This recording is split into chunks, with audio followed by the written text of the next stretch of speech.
Well, welcome everybody to a new episode of the Art Business Podcast. And I'm being a bit unorthodox again, having done three of my own lectures rather self-indulgently for the last three episodes. I'm now talking to an artist again. And I'd just like to say welcome back, Georgia Dymock.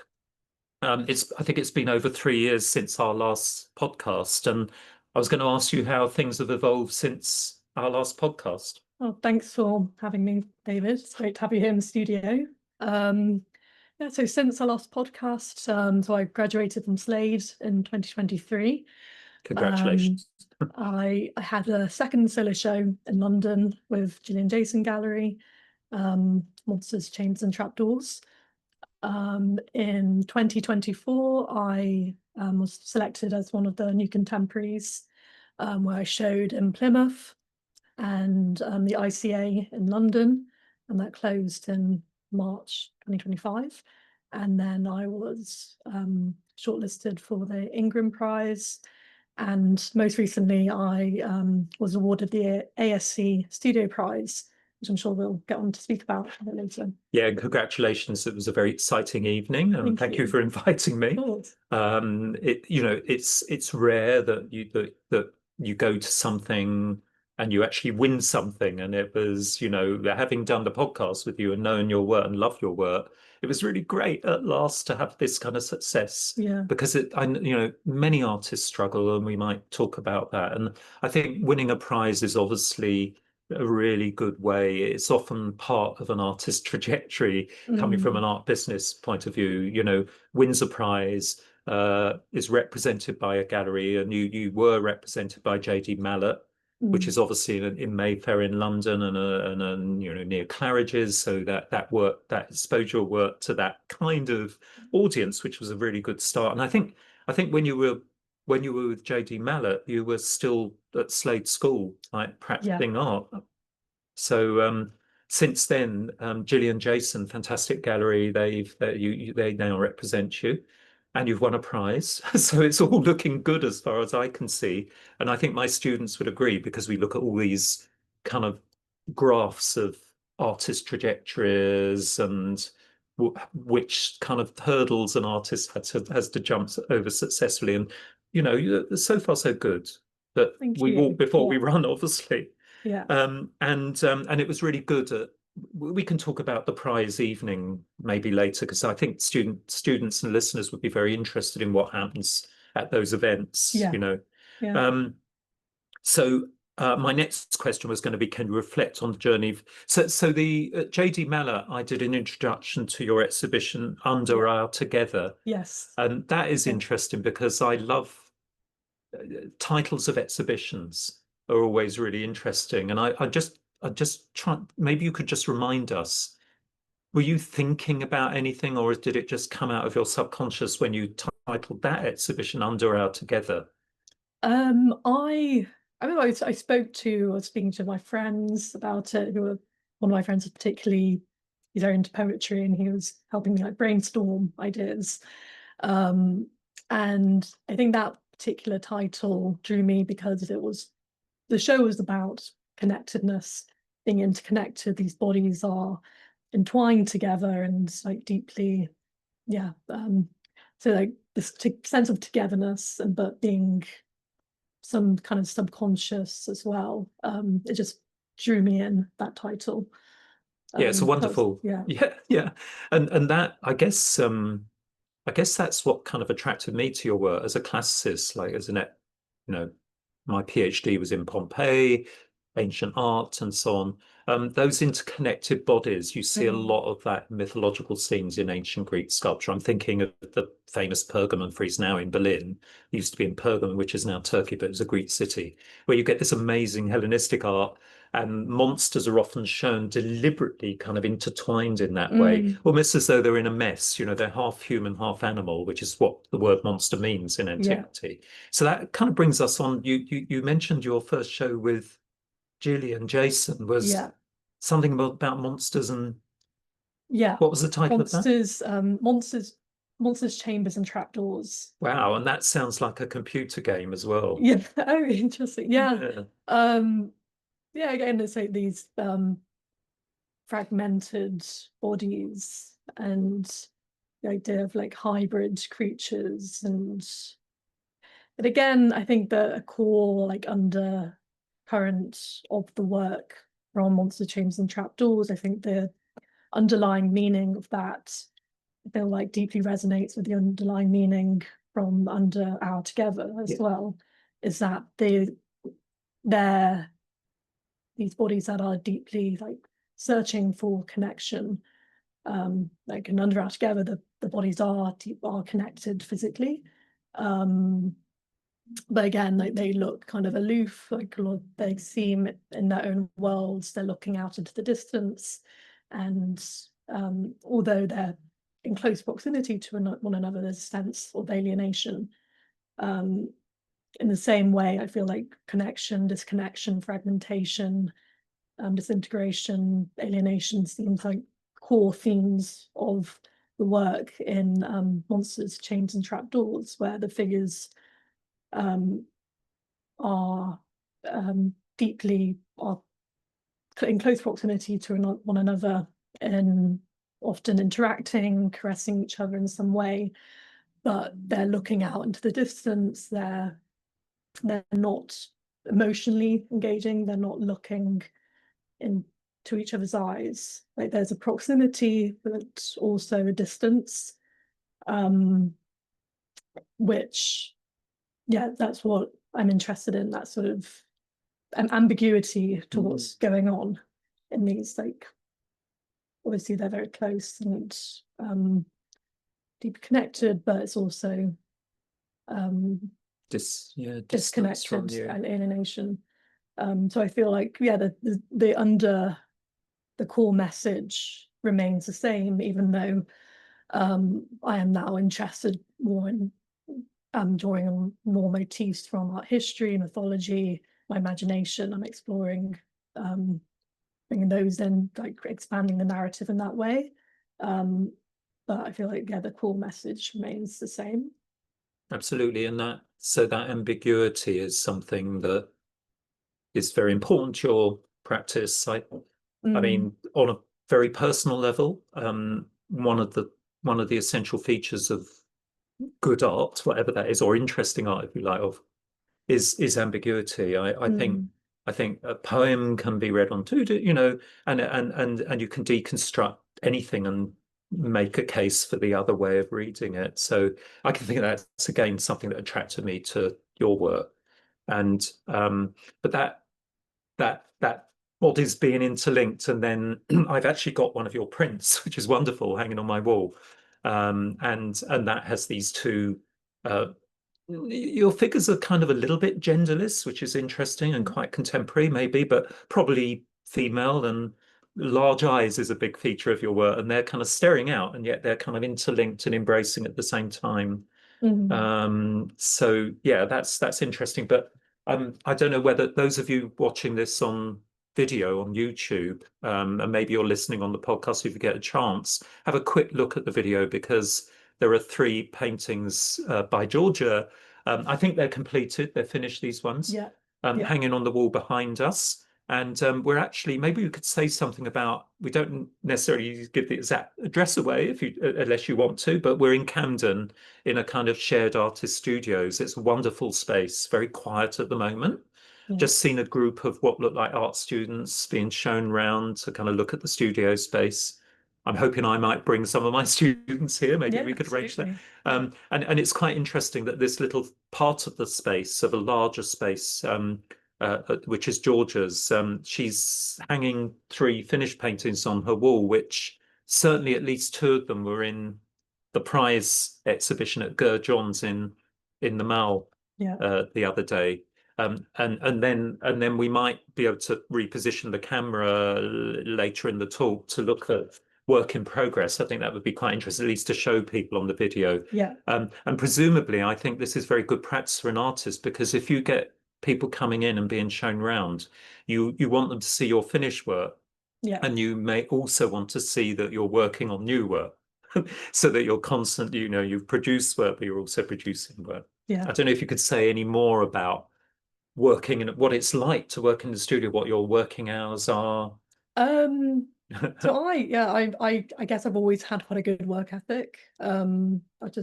I usually get to the studio around 10 a.m. or a little bit earlier, and stay till around 8 p.m. Maybe I'll have a lunch break or bring lunch with me. I think with painting, the way I paint, I will just get sucked into it and hours will just blow by. So I don't tend to just come here and like, I don't know, often, yeah, it will take like solid chunk of hours to complete a section of the painting. I'll come in to the studio with an idea of what I want to do that day.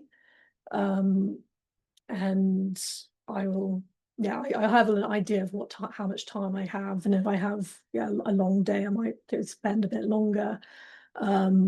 Or if it's a smaller section I'm working on, then it'll be like, yeah, I'll take that into consideration. But I like, yeah, to come into this. I like to come into the studio knowing what I'm going to do that day and what my intention is with the painting. So good time management, good planning, Yeah, the same as for my students who are doing, research and writing assignments, but also yeah, planning their days around what what galleries to go to. We yeah, encourage people at weekends to get together and go round yeah, galleries and to, absolutely. Yeah, you know, the weekends I yeah. have a morning at a gallery. Do you It's do great to, that? yeah. I That's think it's interesting. You're looking at other artists' work. absolutely, yeah. I Yeah. think it's really important, especially being in London where there's just so much contemporary art and museums as well. So there's so Mhm. much to suck in, and um yeah, I think like going to a gallery in the morning and then come to the studio and sort of be energized with what you've just taken in is, yeah, amazing. And Yeah, then presumably there are occasions when that probably comes through in the work you're doing. So ideas from what you've seen. yeah, And that yeah. can be contemporary galleries, presumably like commercial galleries where you can see emerging artists' work, which is not something you can see, of course, in a public museum, rather paradoxically, Yeah, which tend to have already established artists yeah, in their museums. So, I always say to my students, don't just go to Tate Modern because everything's pretty much validated already there. yeah, You want to go to the galleries in East London in particular. I absolutely. don't know if you Yeah. have any tips of areas of London at the moment that are interesting for, those kind of galleries. I mean, I'm Hackney Fields, places like that. not so sure. You used to live in Hackney. Hackney, didn't you? I had a studio in Hackney. Yeah, But I didn't, I tended just to work. but there Like, weren't many other. Yeah, I tend to like go around like central, yeah, for Central my, London. Yeah, yeah, yeah, yeah. yeah. But I have to think about Hackney Hmm. galleries. But now you're Yeah, living in Camden, and which is very convenient because you said it's 10 minutes walk to get to these yeah. studios. So that's really useful. And sorry, going off on a branch a little, could you tell us about Camden culture? I know a lot Oh, of my international students when they come and they don't know London. Camden seems to be one of the go-to areas, particularly mm, for like Gen Zs, which most of my students are. mm. It has a reputation for being an exciting place with music venues. I mean, are you part of that culture, or do you just come and do your painting? I mean, I studied at UCL for my undergrad Yeah. as well, Oh, okay. anthropology. Yeah. So I mean, and there like you just tend to live in Camden because it's like, short Yeah. walk Yeah. to Well, uni. So I've lived here like coming up to 9 years oh, really? around Yeah. Camden Yeah. area. Sort of jumped around. I did used to live in central Camden. And then I spent a bit of time in Belsize Park, which was lovely. And now I'm a little bit closer to Primrose Hill, so between Primrose Hill and Camden, like Oval Road, which is, I love living there because it's like in between, like the quietness, tranquility of Primrose Hill and the rustle and bustle, like the craziness of Camden. Mhm. It's like both places, like it's like a 10-minute walk to Primrose Hill and then like a 5-minute walk into Camden. Yeah. Um, From so you nature to can, yeah, culture. which I just kind of love that in Yeah. between, and like where I'm positioned is actually just feel like quite calm, Mm. and it's like trees, and I feel like I can Do you think that's calm down. important to have that natural world Yeah, near for you? me it is. I Yeah. think when I used to live in central Camden, it was a bit too much like Yeah. It's very cars, buzzy, isn't it? train. Like it was Particularly, yeah. as a like a 19-year-old, it was fun It's and very exciting, but now I'm just enjoying like a little calmer. Brilliant. Yeah, I think Camden is a fun place. It's just central and so well connected as well. Yeah. Um, It's a good place for artists, I would say. Yeah. Yeah. yeah, Yeah. Really good. I think with Frank Allback, didn't he live Yeah, here? you've got Yeah, all that yeah, post-war sort of yeah, Camden art school yeah, group, the Camden group and so on. You've got all of those people that so there is a tradition, ladies and gentlemen, and others. Um, for artists living in Camden, particularly in associated with modern art, you know. yeah. I think it's especially like Primrose Hill. I just find Mm. it's just an amazing place to walk around Yeah. and so Well, calming and yeah, I I know love it. probably Yeah, my colleague, my art business lecturer colleagues. I know one of them lives just up the road in Camden, and one of them lives at Primrose Hill. So, yeah, and it's very good for dropping down into central London as well. yeah, Very easily, there's bus. You can walk down the canal, which I sometimes yeah, do. yeah. It's really good, really nice area. So coming back to the art. So congratulations again on winning the ACS Gurr John Studio Prize 2025.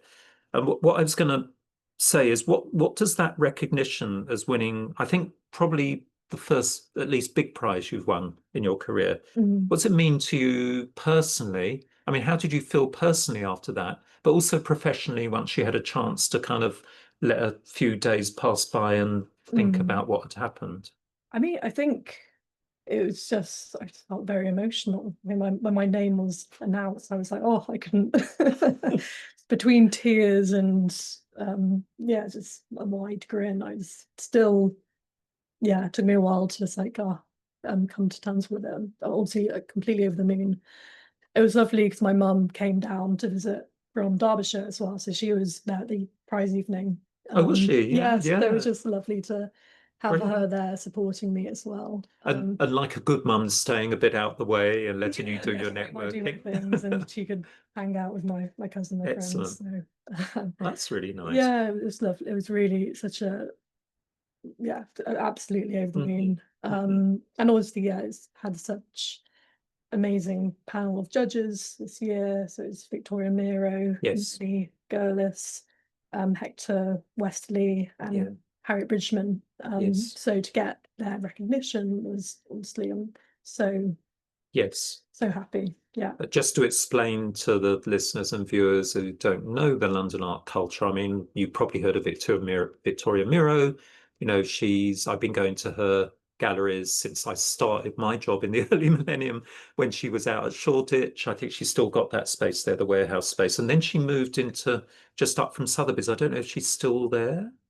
But Mm, I think it said something about um, the exponential increase in interest in contemporary art and people buying contemporary art mm, that Victoria was able to but to start showing in Mayfair, you know, and several mm, other galleries started doing that.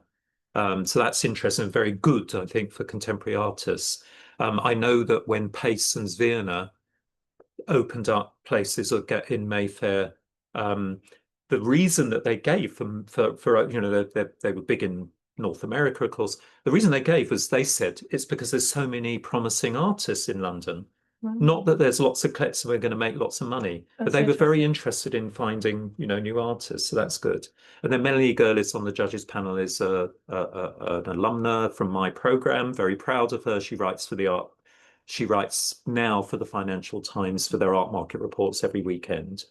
So it's great that she's on that judges panel and the others all very prestigious people in the art world. So that I'm saying all this because it's very, very important that this is an important prize and it's related to the commercial art world, not so much the public sector art world. But then we were saying before we started this that these studios are kind of governed by Arts Council money, so by Yeah. public money. So my taxes are paying. So it's very interesting the kind of the synergy, I think, between that public sector money and then Mm, also working with a foot in that world and a foot in the commercial world, which I think artists should all learn to do. I mm. don't know if you want to, do you think that art colleges do enough on preparing their artists for that world? for the Well, for the commercial, particular for knowing commercial how world. to interact and network in a more commercial world. I think, from my experience, I think there could be a bit more talk about selling work, how to price your work. I think I think in a way it's very good that art schools are very much focused on the work, Yes, and only the work, and what is the concepts, and in a way it's brilliant that they have that focus. But at the same time, when you do leave art school, you need to know how to make money, and how to live as an artist is also part of the artist's journey. So I think there was more conversation about financially supporting yourself as an artist beyond art school. I think that would be a helpful direction for art schools to take.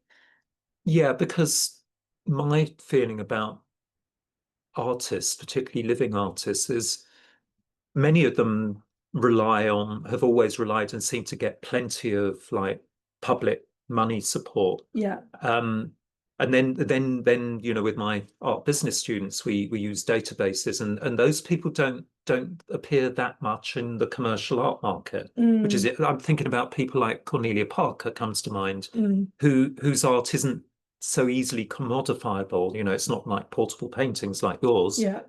She does installations and so on, so she's really, really well known. And we use a wonderful database actually called Art Facts, which has cultural rankings. So it depends on your solo and group shows, how you rise up those ranks as an artist. So say if you're on there, you probably are, I haven't looked, having won that prize and having been at JD Mallet and now at Gillian Jason, they have point systems, and by showing for them, you rise up the ranks because you attract points. That's interesting. Whenever you have a show. Yeah.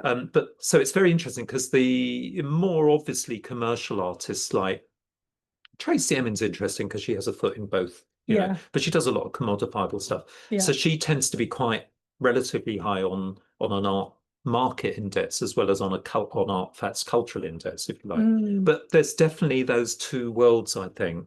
And most artists, I think, fall into one of those categories. So, and obviously someone like you, Georgia, is really probably hoping that Tate will buy one of your works because that would be validation by a public gallery. Yeah. But at the same time, you have to earn a living, and you do that by applying for grants. But also, if you can sell works through a commercial gallery, that's good as well. Yeah.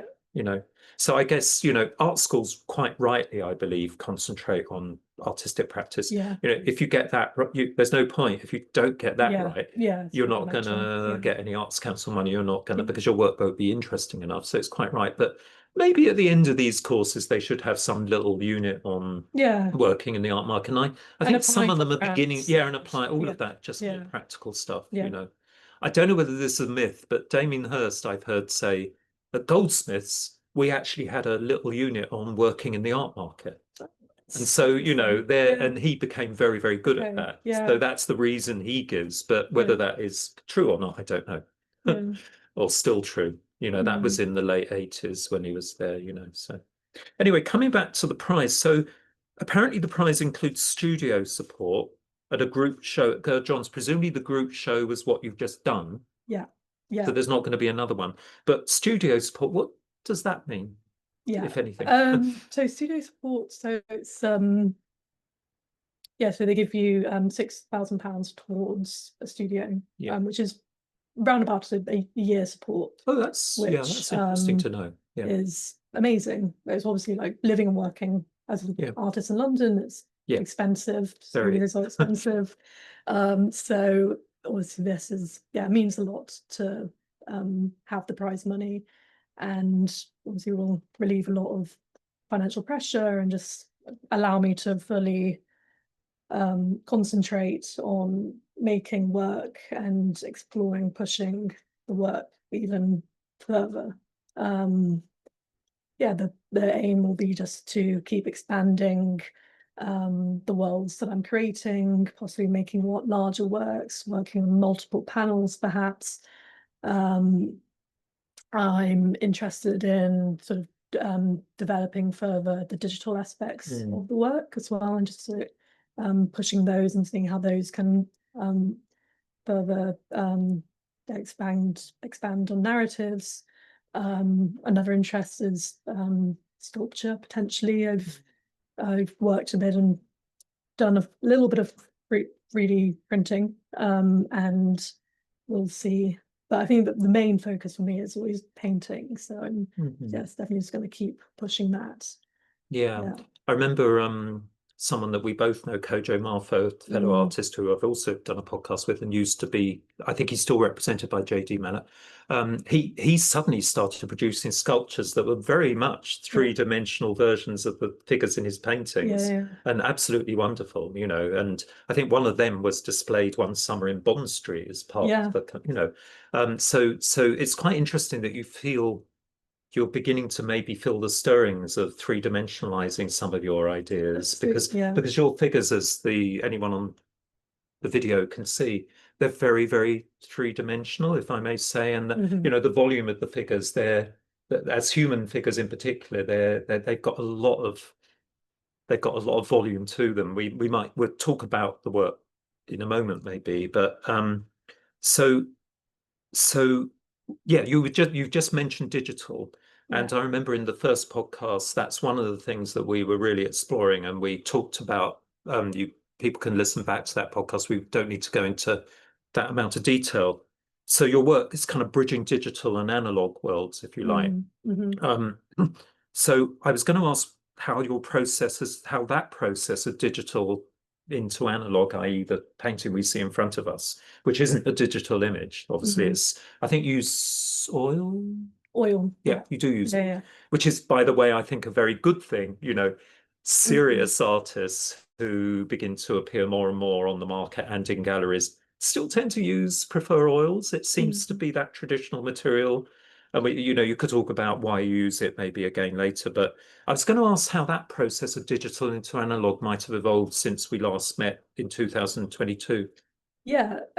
So when we met, I was very much, I think the work I was creating, I was very intrigued by the light to dark, chiaroscuro, creating light gradients to make the figures in the paintings feel voluptuous, and have like the solidity to them, to make them feel like balloons filled with hot air almost. And I think I always wanted to push that idea of sculpture further in my work. So I started creating sculpture in ZBrush, so digital sculpture. So I'm creating these forms, sculpting them in a digital software program, and then in Cinema 4D or Maya, which are rendering programs. You get a sense of light, shadow, materiality, so that these digital objects are existing in that artificial world, and they feel graspable. They have this sense of realism to them. And then obviously when you're and then I translate that into oil paint. I always feel like this sense of realism creates a sense of distance, which is also like a metaphor for psychological remove as well, which I'm interested in. So yeah, at the moment, so a change in the work has been more directly working with digital programs in the process of image creation, in creating these digital maquettes, which then go on to inspire the oil paintings. So I'll create these forms, and then cut them up, rearrange them in Photoshop. I'll bring in different, maybe imagery from the internet or other imagery. This image will just build up on my laptop, and I'll probably work on a digital composition for quite a while, and it'll just have lots of, it'll just sort of come together. And then when I feel it's ready, then I will create an oil painting. And can you, I think we spoke about this before, but I think a lot of listeners will be thinking, wow, where did you learn that? Did you learn it, or did you teach yourself to use this 3D digital software? I taught myself, Mm. it's just a skill. Like it was, Yeah. at first it was tricky, but now I say I'm fairly good at sculpting. I've been doing it for a year, 2 years now. What software do you use? It's ZBrush. ZBrush, yeah. Which is, it's a great sculpting software. And it's also just allows this element of like playfulness with it. So have you come across other artists using that? I think Emma Stern, do you know her work? Yeah, she uses, I think she uses ZBrush, or she definitely uses like digital characters. I'm not sure she sculpts them. She might sculpt them. I'm not sure I'm sure people are using it. I was just thinking about like artists that didn't have access to our technology. Thinking someone like Michelangelo, who was a painter and a sculptor. I mean, it's interesting, isn't it? Because I don't know, presumably the process for him might well have been all these antiquities that were being dug up at the time that he was very interested in. He's looking at them. He's then transferring those ideas maybe into his paintings, or, it's very sculptural, the Sistine figures and his up, I think. And I guess he's going through a similar process, really, but I guess using his imagination, that's all he had. Whereas I don't, it sounds to me what you're doing is it's still very much part of your it's almost an extension of your imagination. Exactly. And then so it's a similar process in some ways. But I guess with digital, do you ever find yourself playing around with it so that you can create new mythological creatures, Yeah, I do. Yeah. I mean, I do create, I created like an octopus. I mean, all these images behind here are based off digital sculptures I made. Right. But yeah, there's obviously like you can play with the camera angle. It makes you think about the imagery in a different way as well. Yeah, and the light, where the light falls on the figure. What kind of camera, what perspective, how the materiality, what materials do you use? It's just so much more to think about and what you can play with, and it's really exciting. It's great. Maybe we could actually, so those of you on video, and we're trying to describe this process for people listening. The middle painting there, for example, that Georgia was referring to, can you say more about that? Has it got a title? Has it got a name? And can you say how you just talk about how that emerged? So this piece is called Resting Their Face. It's oil on linen, herringbone linen. Okay. So actually a painting over there, which you can't see on camera. We can look at it in a minute. Have a look at it. That is of a unicorn. Yes. Which is probably this initial, the idea for this came from that. So I was like just drawn to the motif of the unicorn, I guess, because it has this symbolism of purity, chastity, also a very fantastical mythological creature that's present in a lot of Renaissance work. It also has this kind of pop, fantasy. As a kid, I remember having toy unicorns. Yes. It has that meaning to it as well. So I created this unicorn head in ZBrush. I also wanted it to have this sort of grimacing grin filled with kind of humanist teeth. So it's a unicorn, but it's also it's kind of anthropomorphic as well. So I was interested in that, sort of having this meaning of both being like pink and glitzy, but also kind of dark and sinister. So I was painting, so in my initial painting, so I created this head, and then when I was looking at that, I thought, oh, it would be nice to actually have, I was weirdly, it's had a flash of like an image in my head of a figure sitting with a unicorn, wearing like a unicorn hat in a way. So that's the initial, where the initial idea came from. And then so I had the unicorn head, and then I created this pose. Do you know the painting of Saint Sebastian's tree, when he's lying? There's a picture of Saint Sebastian next to a tree, and there's arrows going into him. I was thinking about that. And this is again, there's like the sculpted nature of the body, and I'm really drawn to the idea of chiaroscuro and the light to dark. So I wanted the body to be rendered in that sort of way, as well as having the arrow going in to the body as a kind of reference to Saint Sebastian's tree as well. And she's very like in classical mythology. Obviously, she reminds me of a satyr. So you've got the tail, which satyrs have. You've got the human body, very human body, because they're half civilized, half natural. That's because they're followers of Dionysus, the wine god. So that the state you're in when you drink his wine, you become half irrational animal and half you remain in the real world as well. So it kind of reminds me of that as well. Some people have mentioned it looks like she's just killed the unicorn and she's placed it. Yeah, because Hercules, of course, skins the lion, having killed it, and then wears it on his head. Yeah. And it's the playground, the slides, kind of a reference to childhood. Again, it's I had the same slide as a kid, so it's the reference to that.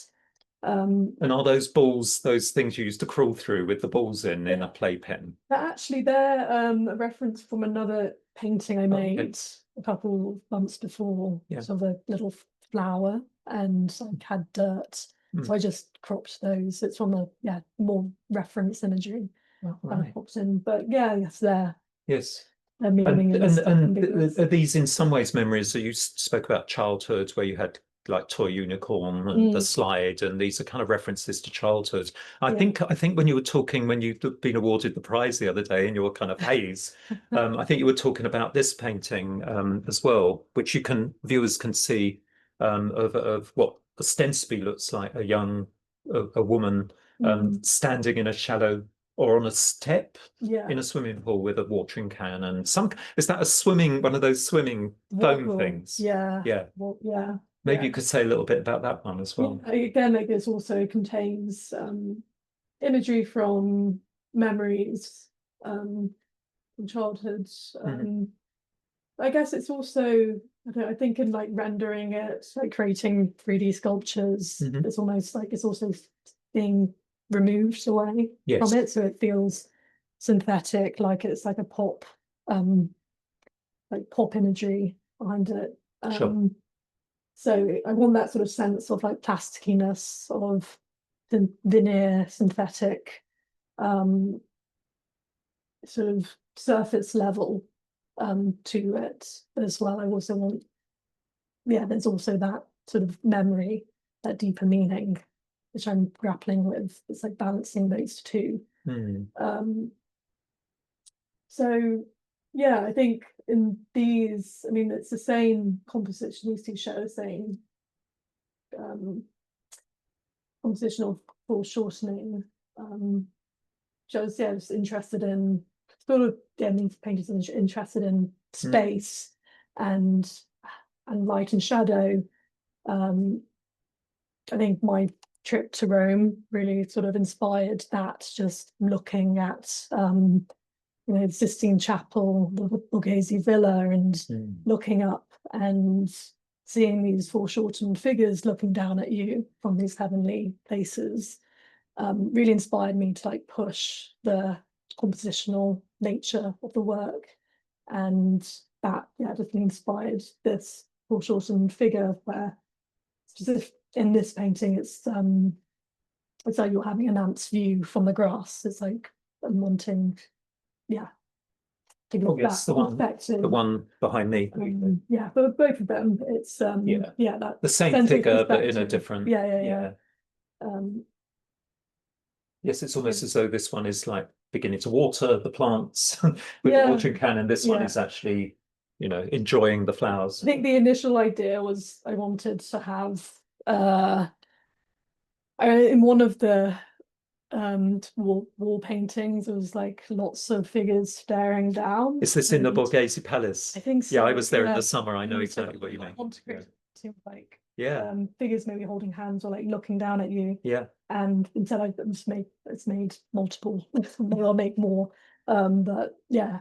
One question I would ask is, are they meant to be displayed higher up a wall? Because I was just thinking we can see the undersides of the feet in both. Yeah. It's almost as though they kind of, I can see where you got the idea from. And Yeah. I don't know whether if someone purchased this and was displaying it, and you'd almost want it at the top of a staircase or It would be something. interesting. So you're kind of walking up and seeing it. Yeah. I think the Italians had a word sotto in su, which means from beneath and above. It's an art historical term used for looking up at those figures. Yeah. It would be interesting to see it to be hung that way. Sure. Yeah. So do you still use the sand primed canvases? And well, we talked about you're talking about you like linen, and I don't know whether you can see this on the camera. You probably can't, but it's very clear that there's these beautiful herringbone linen patterns on the canvas. But can you say something about why you like painting on linen as opposed to canvas? I think it's has a very like smooth texture to it. It's just like delicious to paint on. It's very tactile, sensual. This was the first painting I made with herringbone linen. I'm currently painting on it at the moment with my work in progress. And it just has a very subtle undulating surface, which I just really, it's very enjoyable to paint on. And it's also interesting that it's like such an ancient material used by the old masters, so it has that association with it too. And then bringing that into the sort of futuristic imagery that I'm creating is an interesting conversation. Yeah. I know Mantegna is one of the artists I can think of. It's quite rare because I think it's a bit more fragile, possibly, than canvas. I don't know, or maybe it was an early material because Mantegna was quite early Renaissance before, and he'd certainly paint on linen. No, it is, and it looks lovely as well. That herringbone pattern is beautiful. Yeah. I was just going to come on to, a little bit more about the figures which kind of blur gender and identity, and how do you approach those themes today, or are you conscious of that? I definitely, These are obviously female identifying as female, but they could be transsexual, transgender, Yeah, they could. I think they are deliberately. I see them as genderless. Really, I don't see them having. That's how I see them. Feeling they might lean towards the female, Yeah. but I think I want them to be deliberately undefined. Yeah. I think that works today, doesn't it? Because we're trying to, I often think I shouldn't even be using the terms male and female anymore, It's like a post feminist thing, isn't it? Which is a problem, obviously, in society, much discussed, but I do, I see them more like they are like for me like sculpture, like I see them like more like still life than people. Yeah. And I also I see them like these sort of disembodied like avatars that have strong emotional force rather than being specific people. Yes. And not primary signifiers to me don't seem to be like sexual. There's not necessarily sexuality. There's quite a lot of nudity, but it doesn't strike me as being intentionally sexual. That makes sense. I think and if you I want to simplify the forms and so it's more about you're interested in the forms rather than any kind of mundane ideas. I think they are non-specific and I think the three, Renaissance yeah, would love that yeah, idea because there's certainly a lot of scholarship on Venus. yeah, It talks about the mundane Venus and the celestial Venus, and the celestial Venus is the one which is about spirituality, and the mm, mundane Venus is nude and is about mm, lust and sexuality. We've talked about that Botticelli painting, the Venus and Mars, and yeah, an interesting thing is that she's dressed, which is unusual for a Renaissance image of Venus. They usually use it as an excuse to take the clothes off yeah, the woman for yeah, yeah, the intentionally male gaze, and that figure is dressed, and that has led me, for example, to other readings of the work. You know, yeah. Yeah, it's um, interesting to resist categorization and yeah, to a be like a like free from yeah, exactly. body It or sex. becomes Yeah, ambiguous. Yeah, in a way it can enter like the spiritual, non-physical yeah. readings.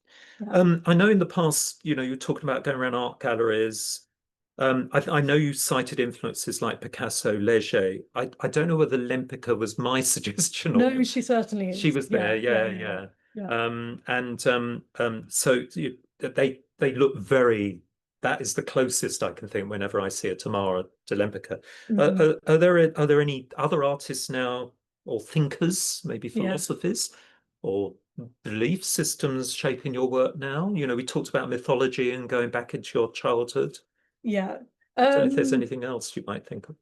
I certainly, yeah, I mean, still, I believe those painters we mentioned before are still influential. Like Picasso's Mhm. definitely his neoclassical period of when he Mm, painted classical sculpture and created these very voluptuous bodies, and mm, that's still a strong influence. Possibly, Hieronymus Bosch would be um, a strong mhm, someone I feel um, resonates with me, I think, because he creates these utopian, dystopian worlds and these ambiguous, hybrid, monstrous creatures. And again, like there's lots of symbolism, many mm. interpretations. And very Um, almost like a proto-surrealist. yeah, I mean his imagery is just completely It's bizarre. bonkers, but it's so exciting. Um, Yeah, I think, and again, but like even though it's like a very like crowded scene, like it feels there's sort of a sense of alienation to the characters. And of course, in a Yeah, Christian context, deliberately designed to frighten the hell out of you and stop you yes, sinning, yeah, yeah, basically. yeah. Then another probably Dana Schutz is Mhm. another influence. Oh, right. Interesting. I remember seeing one of her so I think it's a Thomas Dane Gallery a couple of years ago. She had a show, and I remember just like stepping in, and I think the works had just been flown in from Mhm. the USA, and they were still wet, and the Yeah, room just like smelled so as it does. strongly of oil paint, Yeah. and I remember just the physicality of the paintings Mm. was just completely like I think before that I'd only seen images of the work, and it just reminded me that a painting is a physical object. It's an experience with spatial, like there's so many senses, Mhm. and I enjoyed. That was a really wonderful experience as well. Like yeah, her character, the creatures, people, what she presents is distorted and again ambiguous in their meanings. There's so much humor and a lot of emotional force behind that work. Um, and yeah, yeah, mythology. Um, Are you reading mythology, or are you just picking it up in museums and galleries and so on? I've not, I've come across like it's mainly just through like Mm. British Museum galleries Yeah, appreciating art. yeah, Obviously, this experience in Rome was yeah, incredible just to come across yeah. that. I think I did actually get by the book under Cupid and um, Mm. I can't remember the top of my head, Yeah. but yeah, I'm familiar You with prefer to it. look rather than read, I guess is Yeah, yeah, I think that's what is exciting to me. The many, yeah, I think, is on the visual level, there can be yeah. so many different readings to it, and it's just like so full of creativity and um again, yeah, it's just like boundless, these worlds and the hybrid creatures and Claude yeah, Levi-Strauss said mythology is good to think with, which I think is a yeah, wonderful and I quote. think it just runs so true as well. Yeah. Like from even though this is incredibly old, but it still runs true. It says something that feels intrinsic to being human. Absolutely. Absolutely. We still have our own myths, obviously. Yeah. But I think those old myths are still really, really important. Yeah. I'm just going to, maybe I could just show, maybe we could just talk about what you're doing. Don't know whether, yeah. So that is obviously work in progress. We can see across there. Just trying to, I think you can just see it in the corner, and you could see it's a little bit like an unfinished Michelangelo painting in the National Gallery. You know, that Entombment of Christ where he's got these blank figures. But maybe you could. What are you painting here? And this is what your work. Yeah, go over to it. Yeah. So see that we have 3 figures. So one, the smaller characters coming out of this character is kind of trying to hold, I mean, they're interacting, sort of dancing in a way. Again, like they're sort of not, they won't be looking at each other, they're again absorbed and they're looking out into different directions. Got this suggestion of a building in the background, which is inspired by the ceiling paintings in the Borghese Villa, where it's like these very pink celestial buildings. So I completely fell in love with. Was also thinking about De Chirico's suggestions of buildings and the sense of perspective he has as well, going into the distance, and classical sculpture. Another more like personal notes is I was thinking about my cousin's wedding, and there's a picture of my cousin and my brother dancing together, and they're both wearing tight, colourful trousers. And that was another. I think there's lots of ideas go in when I'm creating composition or work. And again, the flooring perspective again looks as though it's meant to be seen from below. Yes. There's Tintoretto's in the National Gallery. People say the perspective's wrong, and I said because they've got these kind of tiles with vanishing points. And I said it was originally on the upper part of the wall of a church. So you're kind of looking up. Yeah. What about the circles, Georgia? On the figures? It actually it was from a feeling that this is just intuition. It needs circles. Yeah. And as simple as that, really. Okay. I'm also learning another software program, Substance Painter, which is allowed me to work with projection of imagery onto the sculptural forms. So allowed me to sort of project to see creating patterns on the flesh. Again, it's thinking about the flesh not as human flesh, but something as surface, as veneer, something like like a product that, or like a car that can have patterns put on it. So it's again, like a sense, I feel it's a sense of detachment from the human figure and seeing it more in like a sense of object and subject. I think I just want to blur that.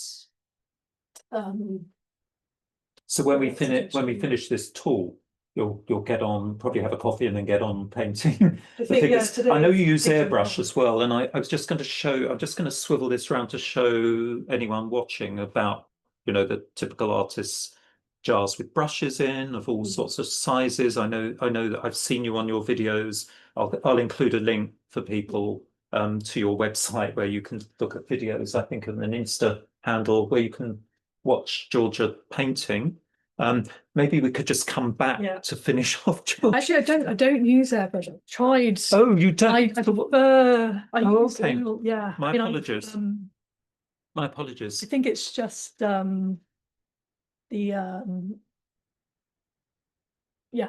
love the sensation of using a brush and the canvas is sort of Oh, associated. I Yeah. know why. I know I've said this because one of the questions I was going to ask you was about you once said you wanted the effect of airbrush without its remoteness. Yeah. Yeah, there you go. So that's great, actually. I'm glad we brought that up, and I'm glad Yeah. I made the error because that makes sense, Yeah. actually. Yeah. I was just to finish off, we've seen what you're working on now. Maybe if you could curate a show of your own work alongside any other artist, living or from history, who would you choose and why? Oh, it's so tricky. It could be a So group many. show if you want. Maybe a group show. One person comes maybe Andy Warhol. Oh, really? I think. Pop thing, yeah. Yeah. I think that he really intrigues me as a person and as his art and his creative practice. Obviously, he through his screen printing, he blurs the line between mechanical reproduction and artist expression, which resonates with me in the sense of how I use digital and tactile modes in my work. I also think, he's creating these images that seem very surface level and have this emptiness about them, and also this sense of veneer and surface seems so massive in his practice, but at the same time it has so genuine as well, and feels there's the sense of genuine. No, I get so like the Campbell soup cans, although it's about mass production and consumer culture, it's also about his childhood and how he'd eat Campbell soup every day. Same here. Yeah. And it's interesting how like his creation of images of celebrity and icon, they just become these masks and this veneer rather than people. It's really weird, Georgia, because yeah. I don't, I when I look at the content of Warhol, Yeah. It can be that awful series using photographs of the electric chair, but I'm on, and even Elvis, I'm not really thinking about content. I'm seeing a work of art. I don't know quite how to explain it. There's that kind of remoteness about it, and it doesn't seem to be investing as some portraitists do in trying to put across the psychology and personality of the sitter. They're just blank, as you say. Yeah. I think the Mao series is interesting because those were just things that Chinese people used to have to see blown up every street that they walked on, and it's that kind of notion of a rather remote, almost like divine, living in a divine world figure, and it's the art that matters more than the image somehow. Yeah, I feel like it resonates with me as I'm also dealing with that remoteness, the remoteness, but also the deeply personal. Yes. Like I'm interested in creating these forms are very surface level. I'm interested in making these plasticky, metallic, artificial surfaces. At the same time, it's about feelings of connection, disconnection, and alienation. There's that double meaning, which I think we're probably both. I get it totally. Yeah, no, absolutely. So I think that would be an interesting combination. Yeah.